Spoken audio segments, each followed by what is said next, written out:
Jadi bukan satu piring isinya nasi semua, atasnya kita tumbuk-tumbuk Oh, lauknya, iya, enggak. iya. Tapi ya kita bagi dua, setengah Heeh. tadi sayur buah, sisanya ada variasi yang lain.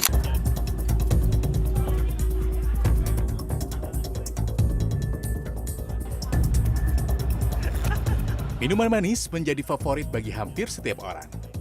Data dari Kementerian Kesehatan pada riset kesehatan dasar tahun 2018 menunjukkan 61,3% responden mengonsumsi minuman manis lebih dari satu kali per hari. 30,2% responden mengonsumsi minuman manis 1 hingga 6 kali per minggu. Dan hanya 8,5% responden yang mengonsumsinya kurang dari 3 kali dalam 1 bulan. Meski demikian, kesadaran masyarakat tentang bahaya minuman bermanis saat ini sudah semakin tinggi. Ada sih sehari 2 kali lah. Sehari 2 kali ya. Biasanya apa teh? Minumnya teh atau Ya, kopi? ya teh, kalau kopi nggak suka saya. Pernah sampai naik sih. Terus udah dari situ merubah pola makan, jadi nggak pernah minuman manis. Kali itu kalau ngantuk kopi doang. Oh, atau kopi ya. Bahaya. Dokter spesialis gizi klinik Rumah Sakit Melinda Bandung, Yohanes Chandrawinata menyatakan, rasa manis memang disukai oleh mayoritas masyarakat. Ada 2 faktor yang mempengaruhi hal tersebut. Pertama adalah soal budaya, dan kedua adalah kebiasaan sejak kecil. Ya, karena rasa manis itu memang sudah disukai sejak kita masih bayi, ya. Kalau bayi diberikan rasa manis, dia biasanya suka langsung, ya. Tapi kalau diberikan rasa yang asam, apalagi yang pahit, tentu dia akan meringis, tidak suka, ya. Minuman manis mengandung banyak gula. Yohanes menyebut gula sebagai kalori kosong karena tidak mengandung vitamin, mineral, antioksidan, serta serat pangan. Hai hai hai. Hello everyone, kembali lagi di Prognosis, podcast ringan ngobrolin sehat dan isu medis. Bareng aku di sini, Kokoy.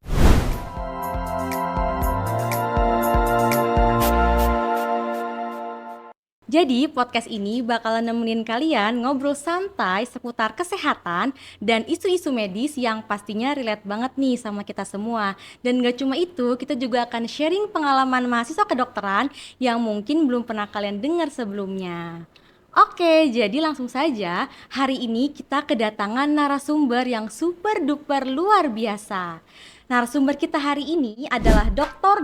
Dwi Monik Purnamasari MKes Gizi.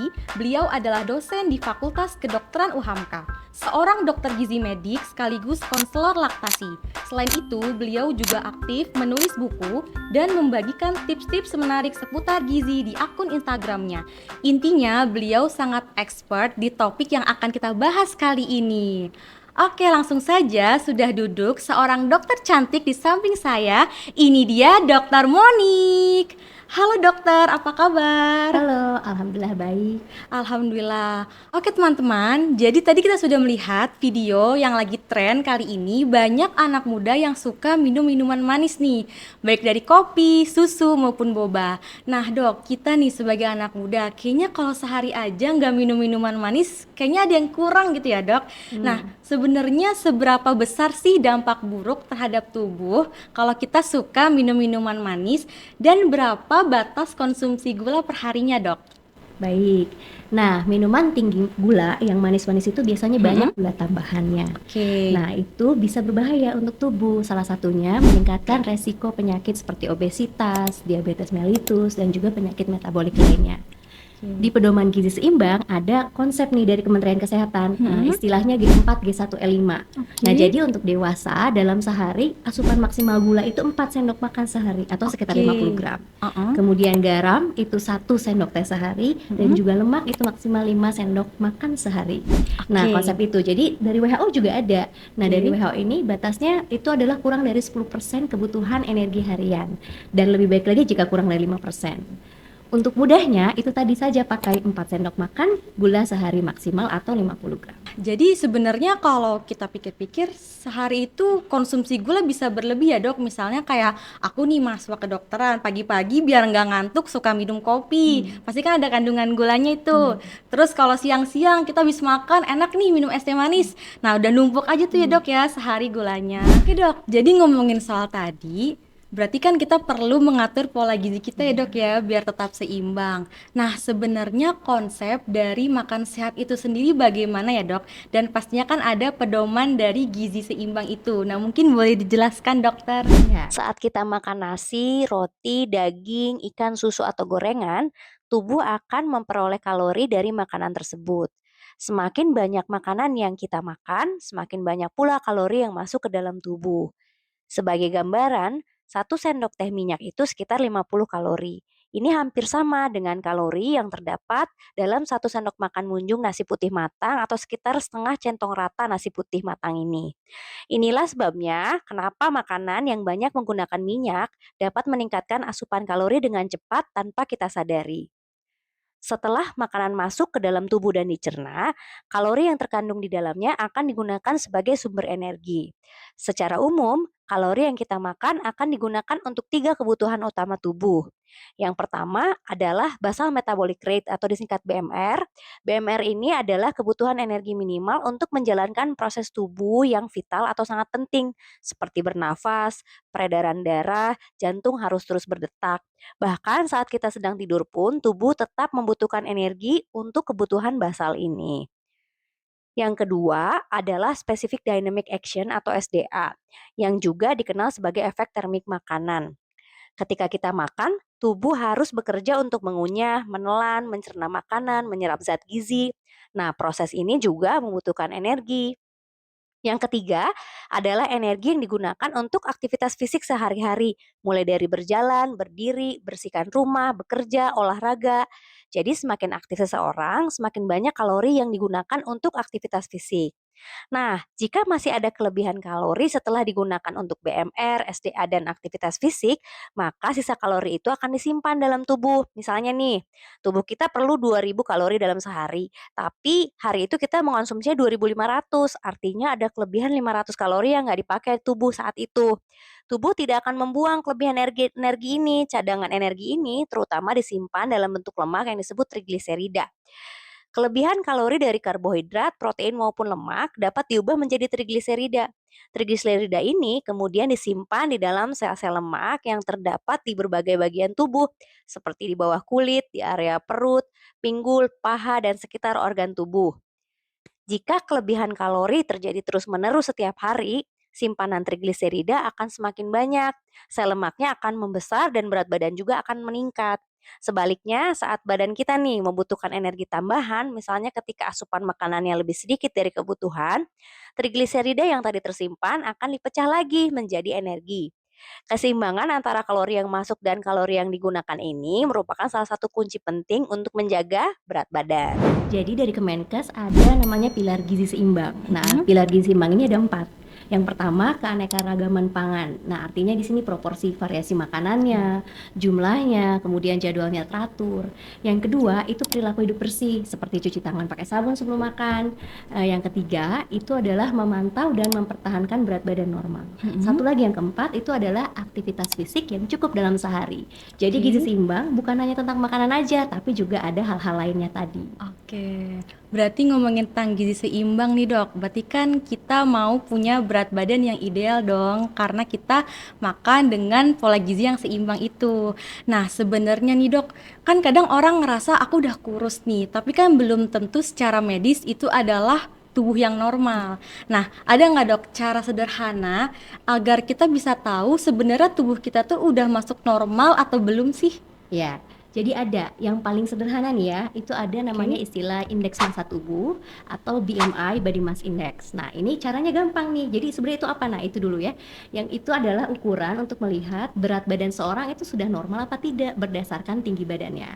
Caranya yang paling gampang googling aja. Jadi tinggal ketik kalkulator IMT atau kalkulator BMI, nanti keluar angkanya. Nah, ini yang penting diperhatikan, itu cut off-nya atau batasannya. Jadi kita lebih baik Indonesia ini pakai yang Asia Pasifik. Jadi normal kalau IMT-nya 18,5 sampai 22,9. Kalau kurang dari 18,5 gimana? Berarti termasuk underweight atau gizinya kurang. Jika 23 sampai 24,9 itu termasuk ke dalam overweight, dan 25 ke atas itu sudah termasuk obesitas. Obesitas juga ada derajatnya sebetulnya. sebetulnya 25 sampai 29,9 itu derajat 1, 30 ke atas itu derajat 2. Oke. Nah, jadi IMT tadi tinggal googling aja ketik kalkulator IMT. Berarti sebenarnya gampang ya dok ya. Ya. Oke, nah ngomongin tentang pedoman gizi seimbang nih dok, kira-kira berapa sih dok takaran yang normal untuk sekali makan untuk orang dewasa? Nah, tentang itu ada konsep isi piringku dari Kemenkes. Jadi gampangnya ya, untuk sekali makan itu ada 1 piring nih. Oke. Nah, setengahnya itu sayur buah, setengahnya lagi kita bagi 2. Seperempatnya itu karbohidrat kompleks seperti nasi, nggak mesti nasi, boleh yang lain juga, ubi. Nah, seperempatnya lagi itu ada lauk pauk. Lauk pauknya isinya ada protein hewani dan nabati. Nah, jadi bukan 1 piring isinya nasi semua, atasnya kita tumbuk-tumbuk lauknya, enggak. iya. Tapi yang kita bagi 2, setengah tadi sayur buah, sisanya ada variasi yang lainnya. Oke, berarti yang penting ada 1 piring itu ada nasi, lauk, sayur dan buah ya dok ya? Ya, ada Oke. karbohidrat, protein, lemak. Oke dok, misalnya nih dok, orang yang udah berusaha nih dok untuk menjaga pola makannya, tapi dia nggak mau olahraga, diajak jogging atau beraktivitas fisik di luar tuh males dok. Kira-kira kalau kayak gitu berhasil nggak ya dok ya? Untuk ini ya, pola hidup sehatnya ya. Iya, betul. Nah, sebetulnya tidak cukup karena untuk meningkatkan kebugaran itu kita butuh latihan fisik atau olahraga. Itu dari pedoman gizi seimbang ya. Oke. Nah, sebelumnya kita bedakan dulu nih, aktivitas fisik sebetulnya ada aktivitas fisik sehari-hari seperti nyapu, ngepel gitu ya. Ada juga latihan fisik atau exercise itu seperti senam, dan ada juga olahraga atau sport. Nah, itu seperti pertandingan, basket, bola. Nah, itu. Oke. Nah, yang cukup apa yang tadi, latihan fisik ataupun olahraga. Karena dua-duanya itu dapat menurunkan massa lemak, walaupun nanti tergantung durasi dan jenis kegiatannya ya.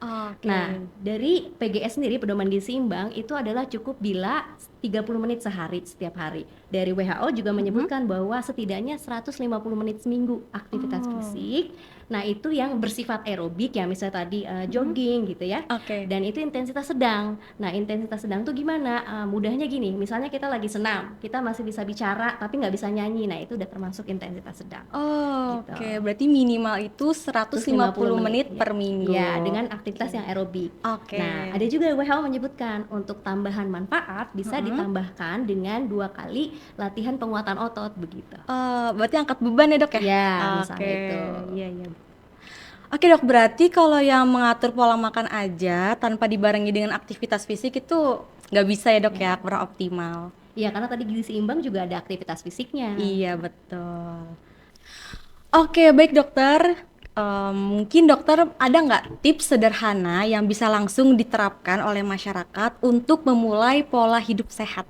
Ya, baik. Jadi yang tadi udah jelaskan ya, konsep isi piringku itu yang pertama. Jadi kita perhatikan proteinnya gitu, jangan sampai kelupa sayur buahnya juga. Kemudian yang kedua, batasi. Nah, batasinya apa nih? Yang dibatasi asupan tepung-tepungan nih. Misalnya kan banyak sekarang cemilan semua itu dari tepung semua kayaknya. Iya. Nah, itu perlu dibatasi karena dia cepat meningkatkan gula dan juga rendah serat gitu. Jadi bukan berarti tidak boleh sama sekali, tapi kita perlu membatasi.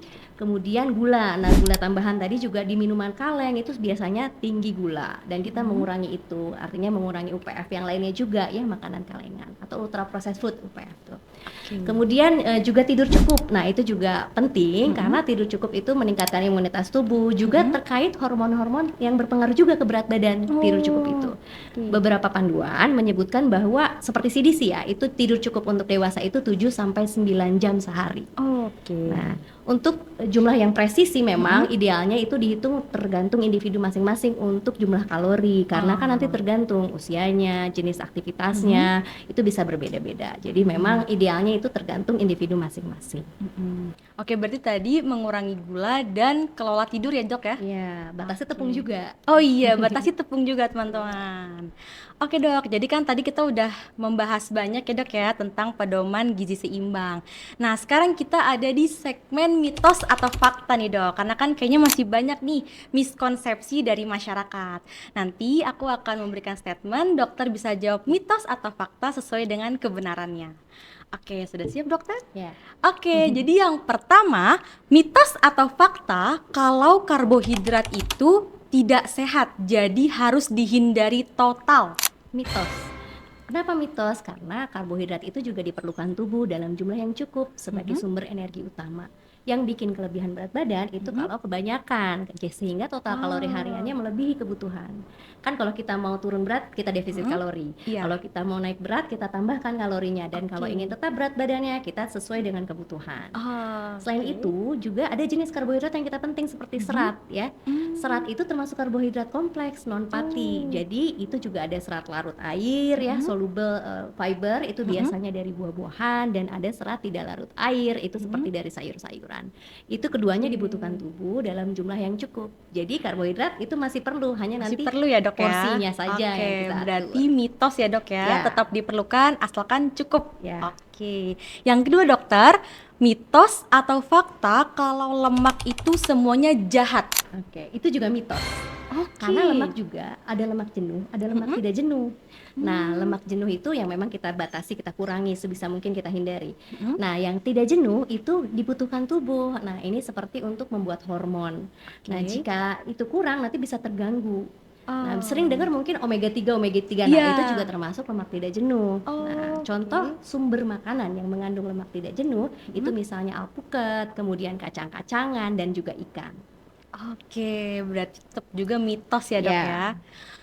Oke, yang ketiga dokter dan yang terakhir, ini kayaknya masih banyak nih miskonsepsi di masyarakat. Mitos atau fakta kalau keseringan minum air dingin bikin obesitas? Mitos juga itu. Oh, itu mitos juga Air, ternyata. Air mau dingin, mau panas, mau suhu ruang itu semuanya tidak ada kalorinya, nol. Nah, beda Oke. cerita kalau ditambahin gula. Oh, Nah, itu beda memang cerita. Tidak Iya, ada betul. kalorinya. Air putih itu tidak ada ya, nol. Oke. Sama dengan vitamin mineral, itu juga kalau yang vitamin mineral terpisah itu juga tidak ada kalori, nol. Yang ada kalori energi hanya karbohidrat, protein dan lemak yang biasanya ada di makanan. Oke, berarti nggak apa-apa ya dok ya minum air dingin? Enggak masalah. Tidak ada Meskipun kalorinya, nol. Malam-malam juga nggak apa dok? Enggak masalah. Oke. Oke, jadi tadi kita udah ngebahas banyak ya dok ya seputar pedoman gizi seimbang. Mungkin untuk mengakhiri sesi ini, dokter ingin memberikan closing statement kepada pendengar semua. Silahkan dokter. Ya, jadi gizi seimbang itu tidak hanya tentang makanan aja. Nah, itu ada hal-hal lain yang perlu kita perhatikan. Kita mulai dari yang kecil dulu aja. Misalnya, kita batasi yang manis, kemudian juga kita perhatikan isi piring kita, kemudian memantau berat badan dan juga menjaga kebersihan. Wah, nggak kerasa ya dok ya. Jadi tadi kita sudah membahas banyak tentang pedoman gizi seimbang. Tadi kita sudah membahas kalau kita kebanyakan makan gula itu nggak baik juga untuk tubuh kita. Terus kita juga harus mengatur pola tidur dan menghindari tepung-tepungan.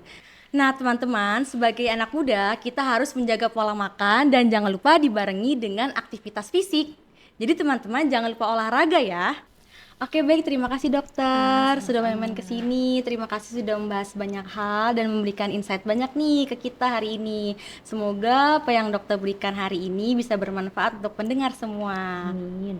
Oke teman-teman, kalau kalian suka dengan podcast ini dan ngerasa relate, kalian bisa follow Instagram kita di @fk_uhamka dan jangan lupa like, comment, dan subscribe. Kalau punya ide-ide menarik untuk ngebahas topik apa lagi ya setelah ini, kalian bisa komen di kolom komentar dan jangan lupa untuk follow narasumber kita di @dr.monikgizi dan boleh juga follow Instagram aku di @kotrunada. Baik teman-teman, terima kasih sudah mendengarkan Prognosis, podcast ringan ngobrolin sehat dan isu medis. Terima kasih juga kepada Dr. Monik. Terima kasih kepada teman-teman yang sudah mendengarkan hingga akhir. Sampai bertemu di episode selanjutnya. Dadah.